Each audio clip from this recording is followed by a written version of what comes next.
Assalamualaikum warahmatullahi wabarakatuh. Selamat sore pemirsa TVRI Kalimantan Selatan. Apa kabar Anda hari ini? Semoga dalam keadaan sehat dan tentunya penuh semangat untuk menjalani aktivitas sehari-harinya bersama keluarga tercinta. Dan bertepatan hari ini tanggal 21 April kita memperingati Hari Kartini. Jadi selamat Hari Kartini untuk seluruh wanita di Indonesia.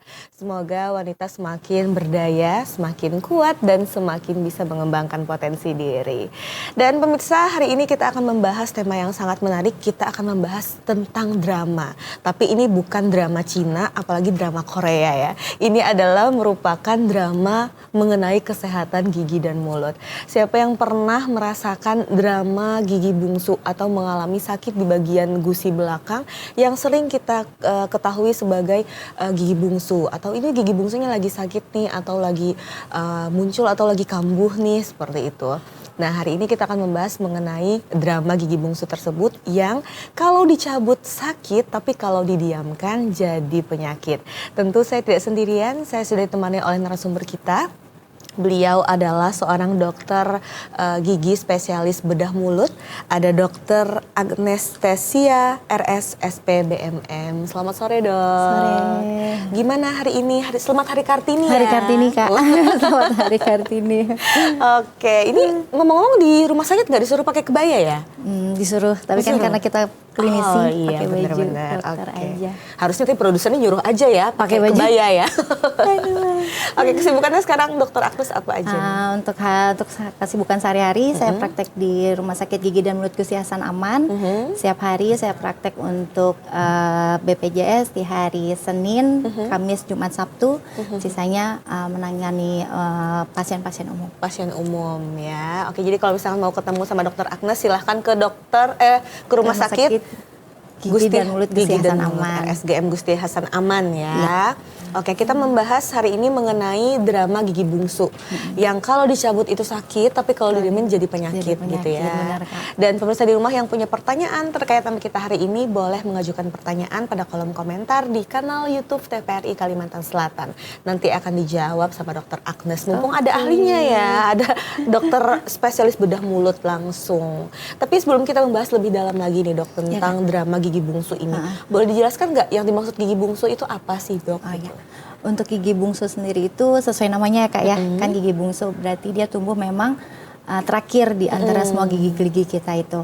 Gigi bungsu ini sendiri dia tumbuh biasanya mulai tumbuh di usia 17 sampai 18 tahun. 17 gitu, tahun. mulai tumbuh. Nanti dia seiring berjalannya waktu mulai tumbuh biasanya sih ada keluhan biasanya di umur 20 tahun seperti itu. Gigi bungsu ini kenapa sih biasa kan dibilang kenapa menyebabkan sakit kayak gitu. Karena terkadang karena dia tumbuhnya itu terakhir, jadi ruang yang tersisa itu sedikit, sedangkan giginya itu kan lumayan besar. Betul. Jadi ketika bukan berarti gigi bungsu itu yang giginya kecil, ya, enggak. karena bungsu bukan ya. ya. Sebenarnya gigi bungsu itu sebenarnya sama ukurannya sama gigi geraham kita, kadang bisa lebih besar. Tapi karena dia tumbuhnya terakhir, biasanya tuh ruang di dalam rongga mulut kita itu nggak cukup, sehingga ketika dia mau tumbuh tuh sedikit ya, ada memaksa istilahnya, memaksa gusinya mendorong gigi sebelahnya. Makanya kenapa kalau gigi bungsu itu tumbuh terkadang dia sakit kayak gitu.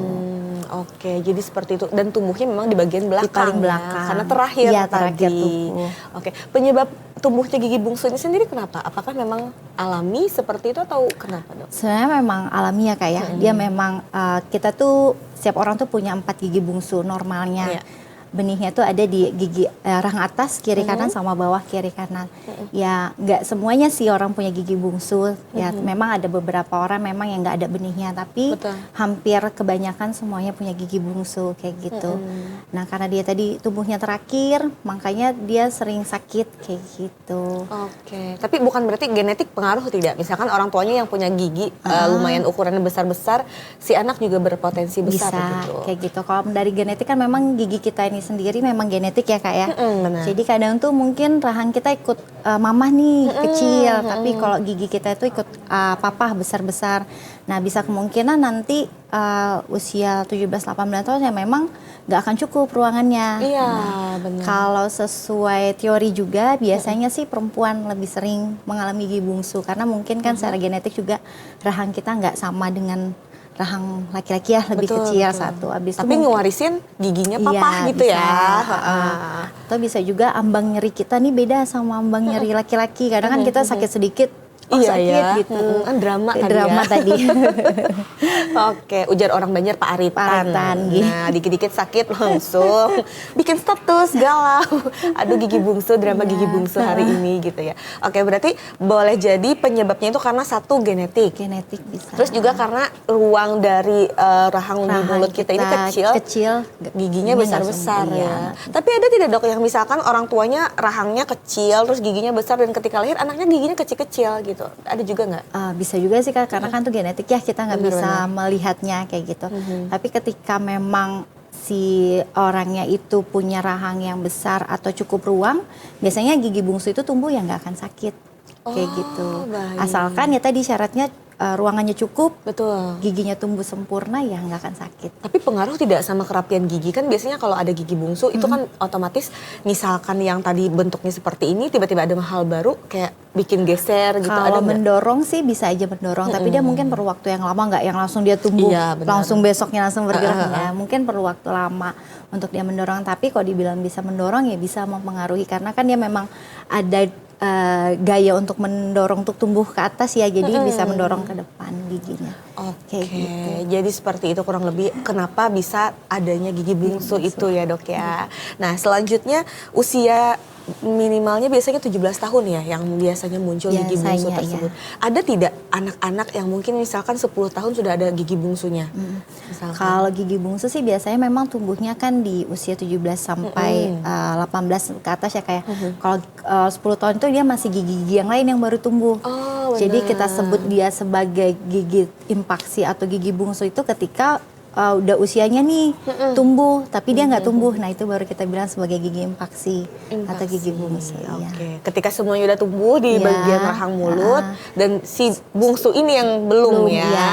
Tapi ketika di ronsen kelihatan ya dok? Biasanya harus kita ronsen dan memang kelihatan kayak gitu ya. Tadi ketika mungkin kalau umur 10 tahun ya belum kelihatan jelas giginya. Nah, nanti benar. kalau memang dia usia tumbuh 17-18 tahun itu mulai kelihatan dia ada gigi yang tidur bisa, ada yang miring kayak gitu, atau bahkan ada yang tegak tapi dia masuk ke dalam tulang rahangnya. Oke.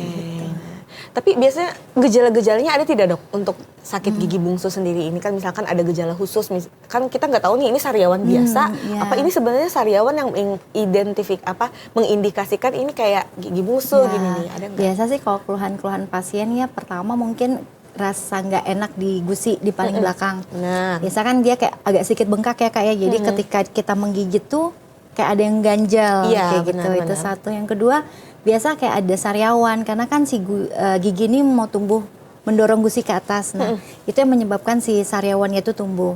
Habis itu yang ketiga juga bisa rasa bengkak pada pipi biasanya. Biasa kan karena si gigi ini mau tumbuh tapi kehalang gusi sehingga sisa makanan kan nyelip tuh di antara Iya, gusi-gusinya itu. benar-benar. Itu yang menyebabkan infeksi bisa bengkak. Atau tanda lain bisa kita lihat kalau misalnya kok agak nyeri ya di gigi di bagian belakang.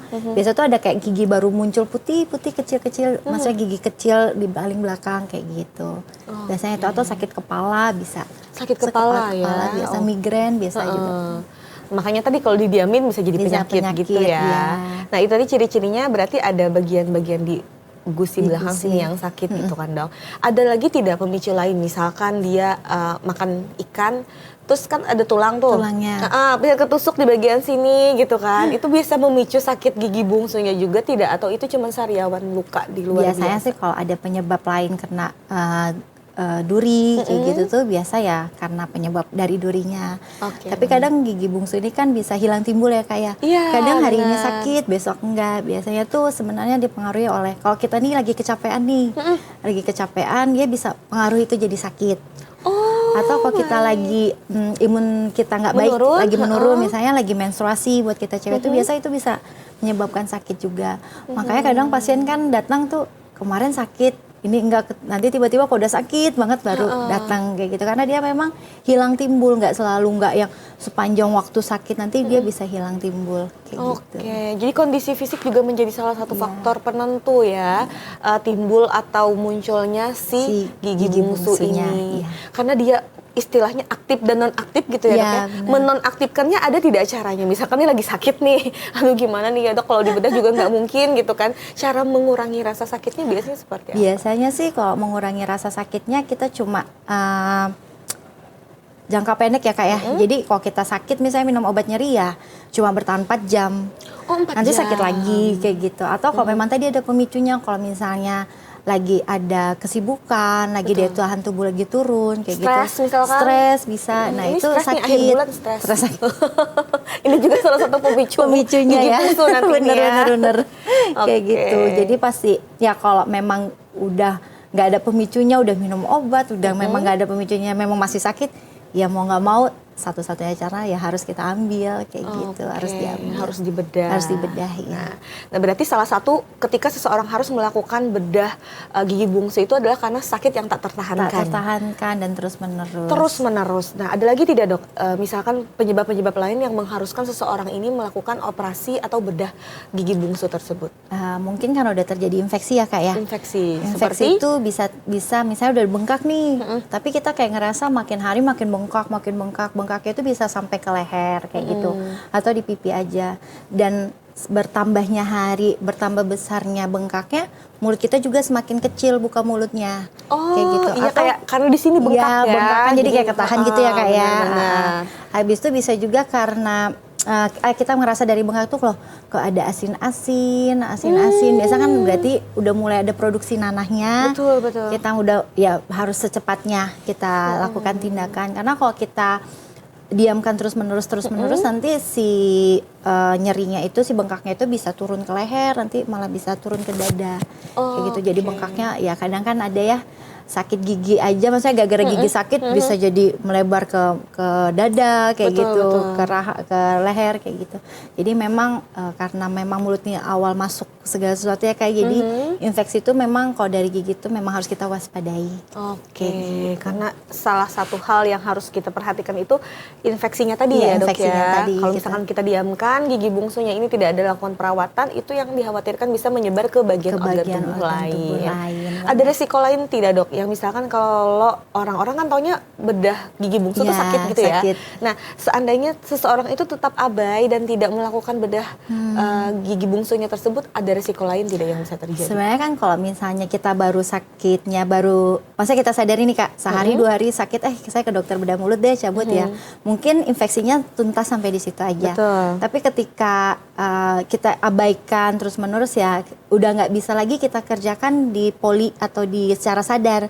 Kita harus masuk ke ruang operasi untuk pencabutannya, karena untuk menghilangkan fokus infeksinya tadi, sama untuk membuang infeksi yang sudah menjalar tadi. Ya kalau kita abaikan lama-kelamaan ya lama-lama bisa menyebabkan kematian kalau nggak kita cabut gigi bungsunya. Kematian? Bisa. Kalau tadi infeksinya udah nyebar ke leher, turun ke dada, itu bisa menyebabkan kematian. Oke, jadi jangan disepelein ya. Iya, benar. Apalagi itu kan kalau misalkan gigi bungsu ini kalau sudah sakit bisa menyerang sakit kepala, gitu, migrain segala macam. Itu juga otomatis kita beraktivitas terganggu. Ya. Tidak produktif jadinya ya. Jadi jangan percaya kalau ada istilah lebih baik sakit gigi daripada sakit hati. Oke, tapi nggak ada ya Dok? Nggak ada. Nggak mau pilih dua-duanya. Oke, selanjutnya apa saja komplikasi yang bisa terjadi akibat gigi bungsu yang impaksi? Ya, impaksi tadi ya selain infeksi tadi ya paling bisa terjadi juga bisa terjadi kista. Gitu. Kista ya. Di bagian? Kista di bagian gigi yang infeksi tadi. Kalau misalnya giginya tidur ya, kista itu kan sejenis kantong ya Kak ya. Betul. Jadi si kantong kistanya itu menyelubungi si giginya itu tadi. Ya kalau lama kelamaan kista ini jahatnya kista ini juga nggak sakit. Jadi dia memang di situ diem, kita nggak ngerasa sakit kalau daya tahan tubuh kita bagus. Tapi lama kelamaan nanti si kistanya tuh makin besar. Ketika si kistanya tuh makin besar, si rahangnya ikut dimakan sama si kistanya ini. Nanti ujung-ujungnya ya kita nggak bisa hanya mengambil gigi bungsunya aja. Bagian rahang kita yang kemakan kista itu harus kita ambil juga kayak gitu. malah jadi tambah banyak yang harus makin banyak dibedah ya, akhirnya akibat ya. takutnya tadi ya. Didiemin Kayak gitu, tadi. didiemin tadi. Oke, jadi jangan sampai diabaikan ya pemirsa, kalau misalkan sudah ada indikasi atau gejala-gejala yang Benar. mengarah ke gigi bungsu bungsu tersebut, tadi, ya. harus kita langsung melakukan pencabutan. Pencabutan, benar. Nah, sekarang pencabutan gigi bungsu ini apakah memang selalu menyakitkan, Dok? Karena kan kalau saya lihat ya story teman-teman yang sering mengeluhkan gigi bungsu itu ketika udah dioperasi kecil lah istilahnya ya. Benar. Mereka tuh kayak bilang, oh my, nggak bisa dijelasin sakitnya gitu, udah nggak bisa diwakilkan dengan kata-kata gitu kan. Ya. Jadi seolah kayak sakit banget gitu. Branding di otak kita tuh kayaknya ini sakit banget gitu. Bener, Apakah ya. memang semenyakitkan itu? Sebenarnya kok saya bilang nggak sakit, saya bohong ya. Soalnya namanya tindakan pencabutan ya pasti ada rasa sakit. Tapi rasa sakitnya itu pas waktu kita lakukan tindakan anestesi aja. Betul. Waktu saat penyuntikan obat biusnya aja. Ya kan kalau kita suntikkan, namanya suntik ya kayak namanya kita menyuntikkan ya pasti sakit. Tapi setelah kita suntik kan obat biusnya jalan tuh. Betul. Si rahang kita nanti kebas tengah, bibir kebas, lidah kebas ya. Selama pencabutan tuh nggak boleh ada rasa sakit. Kalau misalnya ada rasa sakit, kita stop tindakannya, kita tambahin obat biusnya sesuai indikasinya kayak gitu. Makanya kalau dibilang kalau sakit banget ya sakitnya pasti suntik aja kayak gitu. Kayak kita suntik biasa lah kayak gitu. Tapi selama pencabutan dari awal sampai terakhir, sampai giginya diambil, sampai dijahit, pasien nggak boleh sama sekali merasakan sakitnya. Dan itu gitu. sudah dijamin ya, Dok? Sudah dijamin. Oke, baik. Dan kita akan kembali lagi membahas lebih dalam mengenai drama gigi bungsu ini. Kalau dicabut sakit, didiamin jadi penyakit, tapi setelah jeda pariwara berikut ini. Tetap bersama kami dalam Hidup Sehat, karena sehat itu indah dan menyenangkan.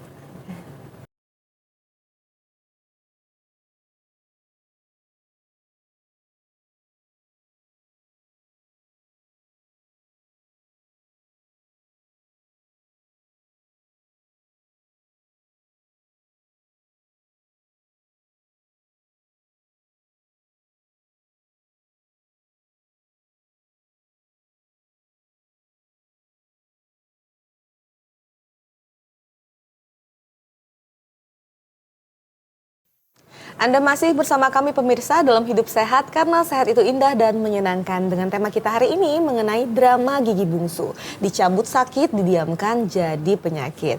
Bersama Dokter Gigi Agnestesia, RSSP BNM. Dokter gigi spesialis bedah mulut gitu ya. Jadi kalau untuk masalah bedah-bedahan nih Dokter Agnes nih juaranya nih yang tahu betul.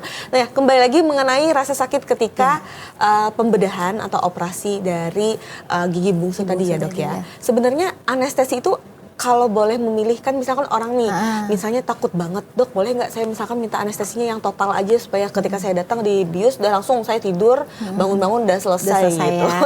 Boleh tidak? Sebenarnya kalau untuk gigi bungsu sendiri ada dua tekniknya ya. Kita bisa bius total sama bius lokal. Tapi ketika pasien berani aja giginya nggak begitu dalam, nggak menyebabkan bagian-bagian vital, kayak gitu biasanya sih kita bius lokal aja. Tapi ketika pasiennya nih, misalnya satu pasiennya memiliki ansietas, kecemasan yang tinggi, kayak gitu, habis itu giginya disertai misalnya dengan kista atau dengan abses tadi yang sudah infeksi. Itu udah nggak bisa kita lakukan dengan penanganan bius lokal, harus bius total. Atau memang ketika pasiennya datang juga rasa sakitnya itu, rasa gigi yang impaksinya itu lebih dari satu kayak gitu. Biasanya sih kita lakukan bius total. Tapi untuk biaya sendiri ya kayak untuk bius total sama lokal ya lebih jauh lebih efisien untuk bius lokal. Kayak gitu. Kenapa bedanya kenapa, Dok? Kalau misalkan bius total? Kalau bius total kan kita masuk ruang operasi, Kak. Kita masuk ruang operasi, kita harus lab darah dulu, cek dari toraks dulu, habis itu kita pakai dokter anestesi kayak gitu. Jadi untuk biayanya ya nggak sama dengan bius lokal kayak gitu. Itu di cover BPJS nggak sih kalau boleh tahu? Kalau di cover sesuai indikasi medis. Kalau memang indikasi memang ada masalahnya, ada tampak kelainan patologisnya ya BPJS mengcovernya. Oke, kecuali kalau milih sendiri ya. Milih sendiri ya. Jadi bayar kalau misalnya sendiri. nggak ada sakit tiba-tiba datang ya nggak bisa, harus ada indikasi medisnya.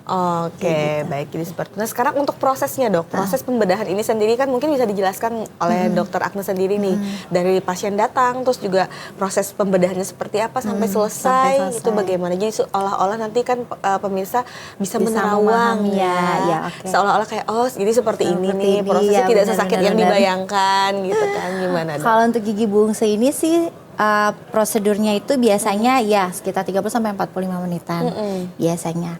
Kalau kita beruntung ya bisa lebih cepat kayak gitu istilahnya, kalau giginya nggak sulit ya. Pertama kali pasien datang itu ya pasti ya kita cek dulu kesehatannya. Biasanya kita tensi dulu, kita tanya ada minum obat rutin atau enggak, ada riwayat darah tinggi atau enggak, kayak gitu, diabetes atau enggak ya. Kalau semuanya aman bisa langsung kita kerjakan kayak gitu. Yang pertama ya tadi udah ditensi, biasanya sih kita kasih obat oles untuk anestesi supaya pas disuntik nggak begitu sakit. Topikal ya. Nanti kalau udah kita tunggu dulu, kalau udah baru kita lakukan anestesi lokal kayak gitu. Setelah anestesi lokal biasanya kita menyuntikkan di 2 titik, di pipi sama di dekat giginya. Oh di pipi di luar sini? Di dalam. Oh di dalam. Dekat pipi sama di gusinya kayak gitu. Habis itu kalau udah sekitar 3 menitan obat biusnya jalan, baru kita lakukan pembedahan. Karena memang gigi bungsu ini pembedahan kecil ya, jadi pasti kita lakukan pembelahan gusinya. Kita buka sedikit gusinya, kita buka gusinya, nanti baru kita kurangin sedikit, kita bersihkan tulang yang menutupin giginya. Kalau udah kelihatan giginya, biasanya sih kita lakukan pembelahan gigi. Oh dibelah dulu giginya. ya, karena kan giginya tuh gede Kak. Iya benar. Kalau kita dan ambil, di dalam iya gitu di kan. dalam. Kalau kita ambil secara utuh, otomatis harus banyak tulang yang kita buang kayak gitu. Nanti untuk kedepannya penyembuhannya pasti lebih sakit, rasa sakitnya lebih sakit kayak gitu. Jadi untuk mensiasatinya kita belah dulu giginya supaya kita nggak terlalu banyak membuang tulangnya. Jadi ketika kita belah giginya, kita ambil, jika sudah kita bersihkan bekas giginya yang bekas giginya tadi. Habis itu kalau udah kita haluskan tulangnya supaya nggak ada tulang yang tajam. Kalau udah kita jahit, udah selesai. Oke, seperti itu, dan berlangsung 30 sampai 45 menit. 45 menit. Karena kan kita nggak buru-buru ya ngerjainnya. Benar-benar. Kita ada spare waktu tadi untuk menunggu obat biusnya jalan, kayak gitu. Tapi bisa nggak di rentang waktu itu tiba-tiba obat biusnya sudah mulai berkurang efeknya, atau memang sudah disetting nih, kayaknya udah harus biasa sih 45 sesuai menit? dosisnya memang cukup aja. Tapi terkadang ada pasien yang mungkin dia tadi malam begadang kayak gitu, atau punya kebiasaan minum alkohol, biasanya obat biusnya bekerjanya lebih cepat. Kadang biasa di tengah-tengah kita kerjakan, kalau dia udah ngerasa sakit, yang bukan berarti kita lanjutkan tindakannya dengan dia ngerasa sakit ya. Karena kalau pasien ngerasa sakit, kita dokter juga ngerjainnya was-was juga kayak gitu. Jadi biasa kita tambahin obat sesuai dosis yang lakunya kayak gitu. Nah sekarang untuk penyembuhannya sendiri, kan biasanya itu dilakukan penjahitan tuh dok. Berarti setelah dilakukan pembedahan gusi tadi, apakah beberapa waktu lagi diperlukan untuk bisa sembuh lagi? Sembuhnya, kalau sesuai teori rasa sakit pasca tindakan odontektomi ini sekitar 3-5 hari. Oke, 3-5 hari. Karena memang dia melewati fase pembengkakan dulu, fase penyembuhan ya. Jadi nanti biasanya tuh puncak sakitnya biasanya di 1 kali 24 jam. Biasanya besoknya tuh puncak sakitnya. Sakit-sakitnya gitu kan. Puncak sakitnya, tapi nanti di hari ketiga dia mulai turun. Nah pembengkakan juga sama, kalau dibilang pasca tindakan cabut gigi bungsu pasti bengkak ya, kemungkinan bengkak karena pembengkakan itu adalah suatu keadaan dari penyembuhan itu sendiri. Betul. Jadi ketika itu bengkak berarti penyembuhan itu terjadi kayak gitu ya. Jadi biasa bengkak itu di hari ketiga, nanti turun sampai ke hari kelima. Tapi kan kita minum obat ya Kak ya. Kita ada obat pereda nyeri itu ya. Jangan lupa, makanya kalau dibilang sakit, kita kan minum obat nih. Minum obat nyeri, kita minum obat bengkak kayak gitu. Jadi ketika minum obat bengkak dan nyeri itu ya membantu untuk meredakan rasa sakit dan nyeri itu. Biasanya pasca tindakan juga kita melakukan instruksi-instruksi. Biasa sih kalau pasien misalnya menjalankan instruksinya dengan benar dan tepat, biasanya sih pasien-pasien hari kedua, hari ketiga udah nggak begitu sakit lagi kayak gitu. Tapi kadang kalau ada pasien yang mungkin sibuk kayak gitu, habis itu nggak ngelakukan instruksinya tadi ya biasa sakit 3-5 hari bisa rasa sakitnya. Paling lama ya dok Paling ya? lama 5 hari. Tapi ya kadang kalau bengkak di spare waktu itu ya jangan khawatir karena memang proses penyembuhan itu harus melewati fase inflamasi pembengkakan itu sendiri. Oke. Gitu. Makanya nanti di hari ke-7 sampai hari ke-10 biasanya kita lepas jahitan. Oh dilepas lagi? Dilepas lagi. Aduh ternyata Tapi belum selesai sampai di situ ya. Tapi tenang aja kalau pas jahitan tuh nggak sakit sama sekali. Malah Karena nggak kan, berasa ya? Karena kan lukanya udah menutup ya kak ya. Si jahitannya tadi yang tadinya kita jahit tuh ketat istilahnya kan udah mulai longgar nih. Jadi ketika kita gunting dia pasien biasanya nggak ngerasa sakit lagi kayak gitu. Oke, ini cuma salah satu tindakan pelengkap gitu ya. aja. Tapi ketika seseorang tuh kan melakukan operasi gigi bungsu, setelah selesai boleh pulang atau harus rehab di rumah sakit dulu biasanya? Kalau kita lokal aja biasanya pasca tindakan boleh pulang. Oh, boleh langsung pulang boleh ya? pulang ya. Tapi ketika kita yang tadi kayak ada indikasi medis harus bius total, dia tidak hanya untuk mencabut gigi bungsu aja, ada penyakit lainnya seperti infeksi tadi ya. Biasanya sih kita observasi untuk rawat inapnya sekitar 1-2 hari untuk melihatnya. Tergantung dengan situasi dan Iya, kondisinya berarti ya. aja, iya benar. Nah sekarang ada pertanyaan dok mengenai apa sih perbedaan cabut gigi biasa sama cabut gigi bungsu gitu. Sebenarnya perbedaannya kalau cabut gigi biasa kan giginya muncul ya kak ya. Bener kelihatan ya aja wujudnya. tuh. Iya kelihatan aja wujudnya. Kalau cabut gigi biasa sih ya kita anestesi juga, ya tinggal kita ungkit, kita ambil keluar kayak gitu. Benar. Tidak melewati tindakan fase yang kita membelah gusinya, pengurangan tulangnya, pembelahan giginya, nah kayak gitu. Berarti yang gigi bungsu ini lebih kompleks Lebih ya? kompleks karena ya tadi pembedahan berarti ada pembedahan pada gusinya. Kalau cabut gigi biasa kan giginya udah kelihatan ya. Betul. Misalnya kayak gigi berlubang yang sudah nggak bisa diselamatkan lagi nih. Kalau ada sisa akar tuh ya pas disuntik kita keluarkan giginya ya tinggal kita jahit kayak gitu. Oke, tapi kalau gigi yang berlubang udah yang tak tertolong lagi nih dong, biasanya tuh pencabutannya susah nggak untuk dokter selaku sendiri yang ngelakuin kalau nih? misalnya itu sih nggak sesulit gigi bungsu ya, waktunya juga nggak selama gigi bungsu biasanya kayak gitu. Apalagi misalkan yang gigi yang rapuh gitu loh. Rapuh ya. Kan misalnya baru diambil pakai tangkrak keluar ya kak ya? Iya, belum sampai ke akarnya. Ke akarnya ya. Oke. Nah, gitu. kalau misalkan kejadiannya seperti itu yang gigi rapuh tersebut dia perlu dibedah lagi juga atau memang ada cantolannya tuh buat ditarik lagi? Kalau misalnya nih giginya rapuh nih, pas kita ungkit itu udah nggak ada tempat ungkitannya lagi, kan dia kan rapuh kak. Kalau misalnya kita pakai tang tadi diambil hancur ya mau nggak mau kita lakukan pembedahan juga. Nah ya pencabutan penyulit lah istilahnya. Kita buka sedikit ya, tapi nggak sebesar yang gigi bungsu kan memang ketutup semua ya kak ya. Kalau ini kan giginya udah kelihatan ya, kita buka sedikit gusinya, kita kurangin sedikit tulangnya sampai kita punya daya ungkitnya baru kita ambil keluarkan. Oke, jadi seperti itu perbedaan antara cabut gigi dengan bedah gigi bungsu tadi ya. Dan pemirsa di rumah jangan kemana-mana karena setelah jeda pariwara berikut kita akan kembali lagi membahas mitos dan fakta seputar drama gigi bungsu. Dicabut sakit, didiamkan jadi penyakit. Tetap bersama kami dalam Hidup Sehat karena sehat itu indah dan menyenangkan.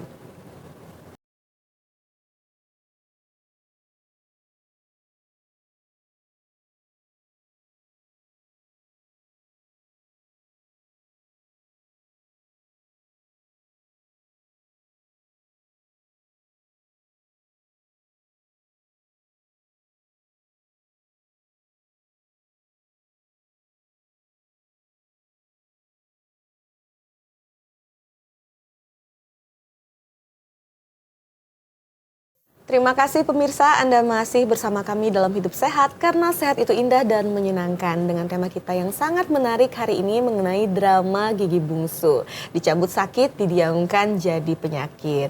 Tadi kita sudah membahas mengenai apa perbedaan signifikan antara cabut gigi biasa dengan bedah gigi bungsu. Ternyata pembedahan gigi bungsu ini lebih kompleks dan penanganan juga harus lebih ekstra gitu ya dokter Agnes ya.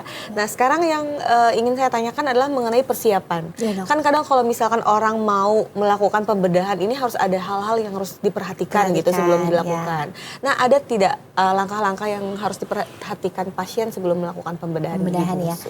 Yang pertama pasti pasiennya harus punya foto ronsen panoramik dulu, Kak. Jadi kan ada foto ronsen panoramik tuh kita bisa lihat tuh giginya posisinya tidur kah, posisinya tegak kah atau miring kayak gitu. Betul. Kalau sudah biasanya sih saya lakukan kalau di rumah sakit gigi dan mulut, saya lakukan pemeriksaan lab darah dulu.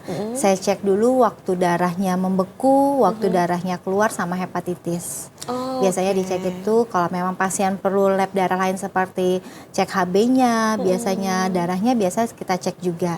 Kalau sudah normal semuanya, pasien datang nanti kita jadwalkan kan. Kalau udah dijadwalkan nanti paling kita kasih edukasi. Yang pertama pasien nggak boleh begadang malamnya. Oh, jangan begadang. Satu, Jangan sampai nonton drama 15 sampai jam 2 sampai jam 3 nanti obat biusanya nggak jalan. Oh iya, betul, itu pengaruh ya, Dok? Pengaruh ya, nggak boleh begadang satu. Yang kedua harus makan dulu kayak gitu. Makan. Iya, karena setelah itu nggak bisa makan. Nah, sebenarnya setelah tindakan bisa aja makan. Karena kan misalnya kita cabut gigi sebelah kiri, kita bisa makan di sebelah kanan kayak gitu. Iya, tapi kayaknya tetap susah ya. Susah, tapi kenapa harus makan dulu supaya nanti pasca tindakannya bisa langsung minum obat, itu satu. Benar-benar. Atau ya pasiennya punya tenaga dong ya buat cabut gigi ya. Nanti kalau dia lapar malah pusing kayak gitu. Soalnya kalau menghadapi kegugupan ini kadang perlu energi ekstra gitu kan. Yang ketiga ya biasa sih ya kita bilang ke pasien jangan gugup, tapi ya faktanya ya pasti namanya orang mau cabut gigi bungsu nggak mungkin dengan suka hati datang ini saya nggak gugup gitu, pasti semuanya pasti gugup kayak gitu. Tapi ya ambang gugupnya juga kita lihat dulu. Biasanya tensinya, kalau tensinya normal aja, detak jantungnya, nadinya normal aja, biasa kita lakukan pembedahan kayak gitu. Ya tadi kita tanya juga, kita anamnesa ke pasiennya, ada riwayat apa nih, ada riwayat minum obat darah tinggi kah, ada minum riwayat obat gula kah, atau ada minum obat lainnya. Biasanya sih kalau memang dia perlu tindakan, misalnya pasiennya memang ada minum obat darah tinggi atau minum pengencer darah atau apa, nanti biasanya saya konsulkan dulu ke dokter penyakit dalam atau dokter yang memegang si pasiennya. Kalau kata dokternya boleh, ya nanti saya lakukan tindakan gitu. Tapi kalau misalnya kata dokternya harus diterapi dulu nih, misalnya ya kita tunggu sampai selesai terapinya dari dokter yang bersangkutan, baru nanti kita lakukan tindakan pembedahannya. Tapi ini semisal udah tidak tertahan lagi nih sakitnya nih, Dok. Aduh, nggak bisa nih, Dok, kalau nunggu-nunggu dulu misalkan. Boleh ya tetap dilakukan pembedahan? Kalau dengan darah tinggi atau minum pengencer itu biasanya sih harus ada surat persetujuan dulu ya Kak ya. Karena memang biasanya kalau kita paksakan kita tindak ya bahaya buat pasien, bahaya juga buat saya maksudnya kayak gitu. Karena kan nanti darahnya nggak terkontrol keluarnya, namanya kita pembedahan ya, tadi kan membelah gusi, nanti takutnya darahnya nggak terkontrol ya pasiennya susah, saya juga susah kayak gitu. Jadi biar sama-sama aman, biasanya kita kalau memang ada penyakit penyertanya, biasanya pasiennya tuh saya konsulkan dulu ke dokter penyakit dalam atau yang memegangnya, nanti kalau kata dokter, oh boleh nih dilakukan ya, nanti kita kerjakan kayak gitu. Nah, jadi harus diperhatikan syarat dan ketentuan yang berlaku gitu ya. Jangan serta-merta sakit tiba-tiba mau dibedah. Tapi biasanya akan dikasih obat pereda nyeri dulu. Biasanya kita kasih obat pereda nyeri dulu ya. Kalau udah kita kasih obat pereda nyeri, nanti memang dia akan nyeri akan reda sih biasanya seminggu, tapi ya nggak bisa lama-lama. Harus langsung. Biasanya juga dokter yang memegang kalau ada penyakit sebelumnya itu biasanya langsung segera juga dijawab, nanti langsung segera kita tindak. Jadi ada solusi di setiap masalah gitu ya. Baik, dan sekarang kita akan masuk ke segmen mitos dan fakta. Nanti akan saya bacakan satu buah statement gitu ya, Dok ya. Kurang lebih seperti itu, nanti Dokter Agnes jawab ini mitos atau fakta beserta alasannya. Baik, kita masuk ke mitos fakta yang pertama. Semua gigi bungsu pasti harus dicabut. Ini mitos atau fakta? Kalau saya sih jawabnya ini mitos ya. Mitos? Oh, berarti tidak mesti harus? Enggak, semua gigi bungsu. Kalau memang gigi, ya tadi saya bilang kalau memang gigi bungsunya itu bisa tumbuh sempurna, nggak ada masalah, nggak ada keluhan, nggak ada berlubang, maksudnya nggak ada apa-apa di situ, dia tumbuh dengan baik aja di situ, ya nggak perlu kita apa-apain, nggak perlu kita ambil. Tapi ketika tadi udah ada infeksi, udah ada karies berlubang, udah ada sariawan di daerah situ, ya mau nggak mau harus kita ambil. Kayak gitu. Jadi ada hal yang memang harus dilakukan dan memang tidak perlu dilakukan, seperti itu ya. Baik, kita beralih ke mitos fakta selanjutnya. Cabut gigi bungsu sangat menyakitkan. Ini mitos ya. Oke, karena tadi dijelaskan sama Kalau dokter sangat Ahmad. menyakitkan banget Iya. ya, kayaknya nggak banget gitu ya. Oke. Iya, sakitnya tadi pas disuntik aja. Mm-mm. Pas saya masukkan obat anestesi, ketika obat anestesinya jalan ya udah nggak ada rasa sakit dari awal sampai akhir. Kalaupun ada rasa sakit ya kita stop tindakannya, saya tambahin obat biusnya, baru kita lanjutkan lagi. Soalnya nggak boleh kita lakukan kalau dalam keadaan sakit. Kayak Betul. gitu ya. Jadi saat tindakan tidak ada rasa sakit, Iya, nggak paling ada. setelahnya, Setelahnya ya, Dok, ya. ada rasa sakit ya. Oke, dan itu masih bisa ditahan sih sebenarnya. Masih bisa. Karena ada obat anti nyerinya. Ya. Baik, kita beralih ke mitos fakta selanjutnya. Gigi bungsu bisa bermasalah tanpa gejala. Oke, ada nggak yang silent aja gitu, dia nggak ada gejala, tiba-tiba ada gigi bungsunya gitu, ada kariesnya, ada infaksinya, atau segala macam. Mitos ya, pasti ada gejalanya. Ya Pasti. mungkin gejalanya nggak terus menerus ya Kak ya. Jadi biasanya nih, oh ini aduh udah mulai sakit, tapi nanti hilang. Jadi mungkin kita lebih aware lagi kalau misalnya udah ada sekali rasa sakit aja ya, mau nggak mau harus kita periksa dulu nih. Betul, Soalnya minimal takutnya ronsen ya. iya ronsen dulu. Kita periksakan dulu ke dokter bedah mulut. Soalnya kalau kita biarkan nanti kita nggak tahu yang tadi saya bilang, siapa tahu nanti ada kista di dalamnya, ada infeksi di situ. Pasti setiap gigi bungsu kalau ada keluhan sekali aja itu pasti udah bermasalah. Oke, karena gejala ini salah satu bentuk warning dari tubuh kita sendiri gitu kan, Tapi bahwa ada yang tidak benar nih di bagian rongga mulut Rongga mulutnya. kita. Tapi ya tadi kita lihat rentang usia dia tumbuh. Betul. Kalau misalnya di rentang usia 17 sampai 19-20 tahun dia masih sakit ya memang itu memang dia memang masih fasenya dia tumbuh kayak gitu. Oke. Sama kayak bayi ya Kak ya, kita misalnya anak kita mau tumbuh gigi ya ya layaknya tumbuh gigi rasa sakitnya kayak gitu. Tapi kalau misalnya udah di usia 20-an dia memang sakitnya terus-menerus nggak hilang-hilang di usia 20 tahun ya kita periksakan kayak gitu. Ya. Intinya kalau misalkan sakitnya tuh udah ada rasa tidak nyaman Tidak dan nyaman, mengganggu iya. aktivitas, boleh Segera diperiksakan. dironsenkan. Oke, baik. Kita beralih ke mitos fakta selanjutnya. Bengkak setelah cabut gigi itu berbahaya. Mitos ya.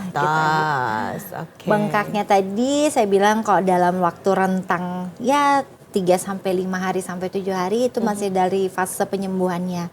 Tapi ketika udah misalnya nih kita cabut gigi bungsunya hari ini ternyata 2 minggu lagi tuh masih bengkak ya mungkin kita bisa periksakan ke dokter yang menanganinya.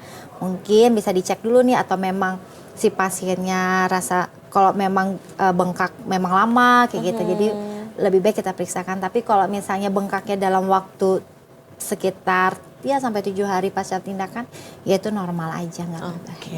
Ya. Aman-aman Masih aja fase ya. pembengkakannya. Betul. Dan bengkak itu tadi kata dokter adalah bukti bahwa ini lukanya udah mulai melakukan penyembuhan, penyembuhan gitu. dari fase penyembuhannya. Iya, kadang kita operasi wajah juga kadang bengkak-bengkak dulu Bengkak kan. kan, iya. Ya gitu. Ya, intinya untuk mencapai kesembuhan yang maksimal. Iya, benar. Baik, kita beralih ke mitos fakta selanjutnya. Gigi bungsu yang tumbuh miring bisa mendorong gigi di depannya. Nah, ini tadi. Nah, ini tadi ya, mungkin ini bener. fakta ya. Ini ya, untuk keestetikaan Iya, juga harus estetikaan, diperhatikan iya. ini. Biasanya kalau gigi bungsu itu memang bisa mendorong. Biasanya sering terjadi kalau pasien-pasien melakukan perawatan kawat gigi. Iya. Ya, biasa kalau pasien-pasien melakukan perawatan kawat gigi sama dokter ortodonti, biasanya kita sering collab, ya, sering bareng join karena gigi bungsunya itu mendorong gigi yang dirawat sama dokter ortonya ini. Biasanya kan kalau misalnya nih pasang behel mau dimundurin giginya, ternyata ada gigi bungsunya yang mendorong juga. Biasanya tuh mungkin mengganggu perawatan dari teman sejawat kita ortodonti. Biasanya kita join, kita cabut giginya. Tapi ya tadi itu kan atas permintaan ya, permintaan Betul, si pasien. pasiennya itu udah tergolong estetikanya kayak gitu. Tapi kalau misalnya nggak ada, kalau misalnya dia nggak pakai gigi kawat gigi sih ya nggak bisa kita bilang mendorong juga kayak gitu. Oke. Biasanya sih tunggu join dulu dari dokter ortonya bisa menilai giginya ini mendorong, ya bisa kita ambil tapi itu jatuhnya estetika. Oke, Ya, kayak benar-benar. gitu. Supaya hasil dari behelnya juga Behelnya maksimal, gitu iya kan. benar. Kayak Karena gitu. tugas dari behel itu kan memang kadang Merapikan ya Kak ya. Kan gak lucu udah dirapikan didorong di belakangnya ngedorong Iya, juga. tertahan nanti. Tertahan kayak gitu. Oke, baik, kita beralih ke mitos fakta selanjutnya. Menunda pencabutan bisa memperparah kondisi sakit gigi. Bener ya, fakta ya. Kalau kita tunda-tunda tadi, ya tadi bisa menyebabkan kista, bisa infeksi ke bagian leher sampai ke dada kayak gitu ya. Tadi kok kita tunda-tunda, maksudnya kok udah ada rasa sakit sedikit, sudah sulit buka mulut ya sebaiknya langsung kita bawa ke dokter bedah mulut kayak gitu. Betul. Ya. Nggak, kalau udah sampai buka mulut juga susah sih sebenarnya tuh udah terlambat ya Kak ya, menurut saya kayak gitu. Baiknya sih kalau memang udah ada keluhan sakit, kalau kita lihat nih pas sakit, aduh kok sakit kayak gitu, kita lihat di kaca udah ada tanda-tanda kemerahan kayak gitu, udah ada mulai bengkak gusinya di dalam ya, mau nggak mau harus kita bawa secepatnya ke dokter bedah mulut. Takutnya kok kita tunda-tunda ya kok udah bengkak, ada kista, infeksi ya nggak bisa kita lakukan dengan lokal anestesi tadi. Betul. Kita harus masuk ruang operasi. Iya, gitu. Penanganannya lebih kompleks lagi daripada pencabutan gigi bungsu biasa. Dan penyembuhannya juga otomatis memakan waktu yang lebih lama. Iya. Oke, baik. Dan kita beralih ke mitos fakta selanjutnya. Setelah cabut gigi tidak boleh makan sama sekali. Aduh gimana kasihan ya? nanti lapar. Minum jus boleh nggak? Ini mitos ya. Mitos. Setelah cabut gigi sebenarnya kita boleh makan. Sebenarnya kalau saya pribadi biasanya habis cabut gigi 30 menit atau 1 jam lagi boleh makan. Tapi makannya yang lembek mungkin Ya, ya. untuk hari pertama sih saya menyarankan untuk makan yang lembut dulu kayak gitu. Kalau makan makanan yang keras jangan dulu karena kan kita baru cabut ya. Betul, Baru jangan makan kepiting. Iya, jangan makan kepiting. Tapi jangan juga makan bubur soalnya kan tetap si rahang ini tetap harus bergerak kayak gitu. Baik. Soalnya kalau kita tiap hari nih seminggu makan bubur terus nanti rahangnya nggak bergerak, otomatis si cairan pembengkakannya tuh nggak keluar kayak gitu. Jadi kalau saya biasanya pasien-pasien habis cabut gigi bungsu biasanya sih saya biarkan makan satu hari aja dulu, makan lembut 30 menit pasca tindakan boleh makan, tapi di sisi yang berlawanannya. Besoknya kalau mau coba makan nasi nggak sakit ya boleh silahkan makan nasi, nggak ada pantangan. Hanya pantangannya biasanya makan panas aja. Oh, panas jangan Panas ya? nggak boleh selama 3 hari, boleh dingin yang ya dianget ke dingin lah, jangan panas ya. Soto ayam jangan Soto ayam gelagak-gelagak gitu ya. Bener. Oke, baik. Nah, itulah tadi mengenai mitos dan fakta sudah dijawab tuntas oleh Dr. Agnes, dan kita akan kembali lagi membahas mengenai kesimpulan mengenai tema hari ini, yaitu tentang drama gigi bungsu, dicabut sakit, didiamkan jadi penyakit. Tetap bersama kami dalam Hidup Sehat, karena sehat itu indah dan menyenangkan.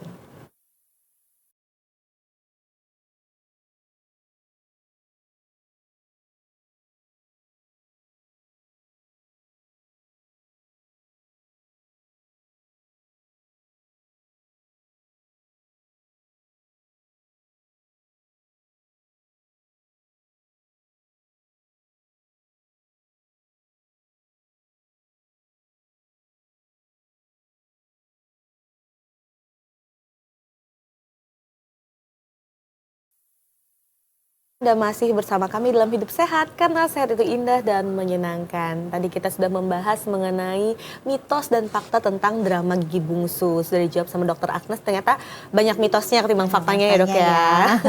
Jadi kalau misalkan pemirsa masih ada rasa takut, rasa khawatir tentang bagaimana sih rasanya pencabutan atau pembedahan gigi bungsu ini, ternyata sudah dijelaskan, itu tidak ada rasa sakit, paling saat anestesi aja. Dan ketika penyembuhan. Itu pun juga tetap disertai dengan obat anti nyeri. Jadi nggak usah takut, nggak usah khawatir.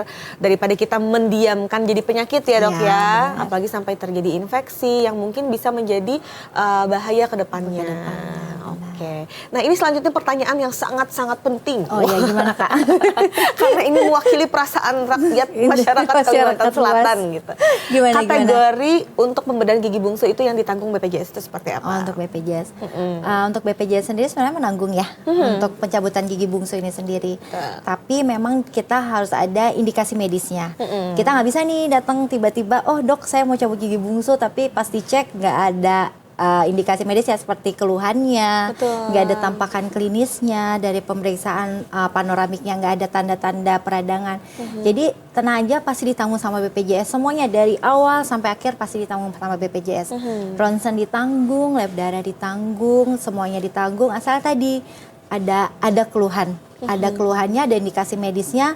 Sebenarnya nggak hanya keluhan ya Kak ya, soalnya kan tadi kalau dari usia 17 sampai 20 tahun tuh masih normal untuk tumbuh. Betul. Kayak gitu. Tapi kok kita lihat di atas umur 20 tahun nih, kita lihat ternyata pas kita buka rongga mulutnya ada sariawan, ada kemerahan atau peradangan, terjadi perikoronitis, terjadi karies, terjadi peradangan abses, atau pas kita lihat ada ronsennya, tenang aja itu semua ditanggung sama BPJS. Kayak Oke. gitu. Nah, sekarang stepnya gimana nih dok? Awal mula datang ke vaskes terdekat dulu? Ya, biasanya kan nanti nggak bisa ya pasien datang langsung ke rumah sakit nih, nggak bisa. Biasanya dijaring dulu sama dokter-dokter di vaskes 1 seperti di klinik atau puskesmas yang bekerja sama BPJS kayak gitu. Nanti kalau memang dari dokter giginya menilai ini memang udah sesuai kriteria, memang nggak atas permintaan pasiennya sendiri, memang ada keluhan, ada tampakan klinisnya, biasanya mereka akan rujuk ke dokter spesialis bedah mulut kayak gitu.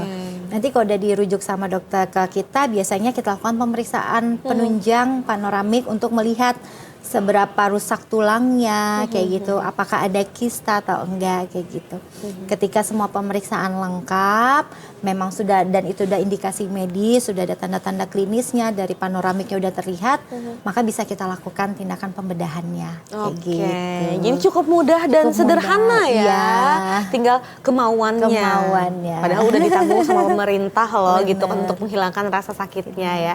Nah, sekarang cara pencegahan. Kan kalau kita siapa sih yang mau dapat penyakit gitu ya, sakit apapun, nauzubillah min zalik gitu ya dok ya. Tapi untuk pencegahan dari penyakit gigi bungsu ini sendiri ada tidak yang harus dilakukan? Sebenarnya kalau yang posisi miring atau dia terpendam, biasanya sih kalau biar kita cegah, dia kan ada daya dorong dari giginya mau tumbuh ya Kak ya, mungkin agak sulit. Tapi yang bisa kita cegah itu yang gigi memang bisa tumbuh sempurna kayak gitu.